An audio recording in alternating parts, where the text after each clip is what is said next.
4. The predetermined life of man. Because man is God's creation and creature, man's life can never be discussed in abstraction from God and His decree, nor from God and His world. Man is a creature made by God, who lives in a world created by God, and whose nature and whose world are totally governed by God and His law. The total environment of man is God and His law word. Someone, like all of Scripture, sees man only in the context of God and His unified world of law and consequence. According to the psalmist, "Blessed is the man that walketh not in the counsel of the ungodly, nor standeth in the way of sinners, nor sitteth in the seat of the scornful. But his delight is in the law of the Lord, and in His law doth he meditate day and night. And he shall be like a tree planted by the rivers of water, that bringeth forth his fruit in his season. His leaf also shall not wither, and whatsoever he doeth shall prosper. The ungodly are not so, but are like the chaff which the wind driveth away. Therefore the ungodly shall not stand in the judgment, nor sinners in the congregation of the righteous. For the Lord knoweth the way of the righteous, but the way of the ungodly shall perish." The psalmist tells us, first, that the classification of men is by the Lord. Men are called ungodly, or sinners, or blessed, in terms of God's judgment, not man's. In the Garden of Eden, man was given a task, naming or classifying God's creation, a scientific calling. Genesis chapter 2, verses 19 and 20. Adam was required to understand God's purpose, order, and design in creation in order to exercise dominion and to subdue the earth. In his own classification, man must totally accept God's classification, or else his life is a disaster. In classifying plants and animals, it was necessary for Adam to understand not only their place and order in God's phylum, but also their relationship and utility to himself in the exercise of dominion. Thus, man early came to see the function of the cow, chicken, and horse in relationship to himself as well as to God's order, and he acted on that knowledge. In his own classification, however, man must subordinate himself totally to God's purpose. Men and women cannot use each other or others in terms of personal utility. In every respect, they are totally under God. The creation mandate requires man to exercise dominion over all the earth, but his fellow men are left out of the mandate. Genesis chapter 1, verses 26 to 28.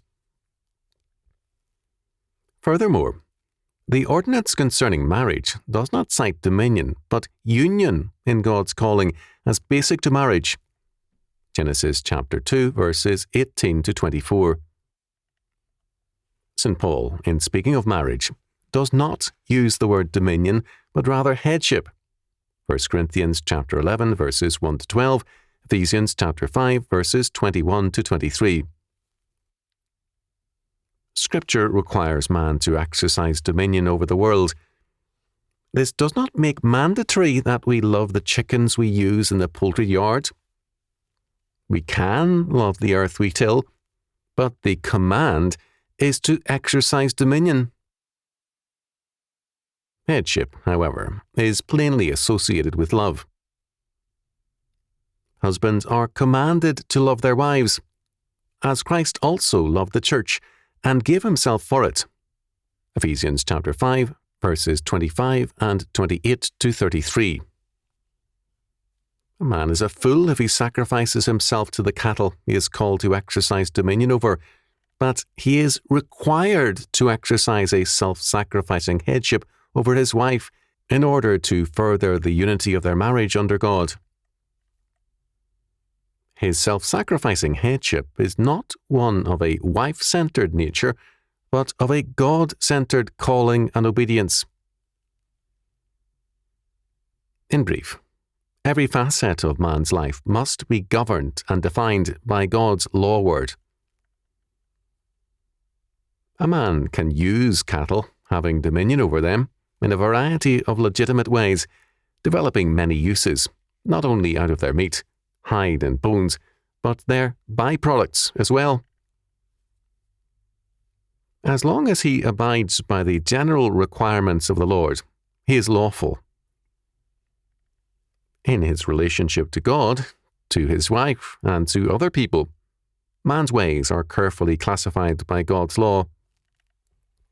He cannot use other men. Together, they must be governed and used by God. The same applies to man's relationship to himself. His thoughts, acts, sexuality, and being are totally commanded by God's law word. Second, the psalmist makes clear that man's life is derived from God and is dependent on the every word of God. Our Lord declares, "Man shall not live by bread alone, but by every word that proceedeth out of the mouth of God." Matthew chapter 4, verse 4, echoing the words of Moses in Deuteronomy chapter 8, verse 3. Man is all too prone to speak of the influence of his environment. For fallen man, the environment he was called to subdue and to exercise dominion over is all too commonly exercising dominion over him. Man victimizes himself in order to justify his sin. For the redeemed man, the determining environment is the triune God and his law word. In terms of God as his environment, the redeemed man is comparable to a tree planted by a river, drawing continuously its nourishment from a well-watered soil, so that whatsoever he doeth shall prosper. The ungodly, by rejecting God as their creator, predestinator, and environment, wither away and are driven like chaff by the winds of judgment.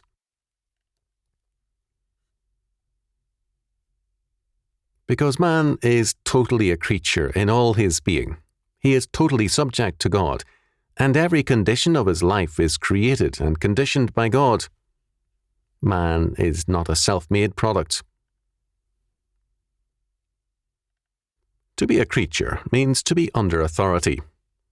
As T. Robert Ingram has shown, modern man has replaced the mandate of God's law with the mandate of human rights. But to be created means to be dependent.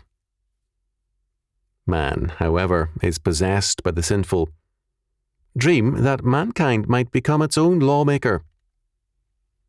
However, since all power and authority is of God, it necessarily follows that man's dominion vanishes without God's dominion from which it proceeds. Third, the blessed or godly is that man whose delight is in the law of the Lord, and in his law doth he meditate day and night. Blessedness and godliness are not abstract conditions of spirituality, but of very practical obedience to God's law. Holiness is not a self-induced feeling, but that state of obedience by faith to God's every word which Scripture requires. Humanistic holiness is a man-made product. It rests on man's spirituality and his self-hypnosis, not on obedience to the Lord. Holiness is a way, derek in Hebrew, a trodden, established path ordained by God. The way of the righteous and the way of the ungodly are cited. Neither is man ordained or man created. God's law establishes which is the way of righteousness and also the way of the ungodly. Man has no independence nor any pioneering being, even in his sin. Every way he takes is part of a God-created and God-ordained world. Fourth, for the Lord knoweth the way of the righteous, but the way of the ungodly shall perish. Knoweth, yada in the Hebrew, means, as Leopold points out, to care for, to recognize as friend. To be known by God is to be established and recognized as a member of his household and an object of his grace, care and protection. Each of the two ways of life is seen as a realm, so that we have here a hint of the two kingdoms, the kingdom of God and the kingdom of man. The way of the ungodly is also called the counsel of the ungodly. Counsel meaning the way, seat, assembly, or dwelling. In contrast to this is the congregation of the righteous. The psalmist thus classifies and identifies men in terms of God and his law. Man being God's creation and creature, any other classification is a myth. One final point. When man denies that he is God's creature and that God is his determinative environment, man then makes himself into a creature of nature, and his determinative environment becomes the world around him. Instead of exercising dominion over that world, he is then driven and determined by it. He is like the chaff which the wind drives before it. Psalm 1 verse 4. He looks to himself and to the world for salvation, and he becomes chaff and driven dust, born of dust, driven like dust, and returning to dust. Genesis chapter 3 verse 19.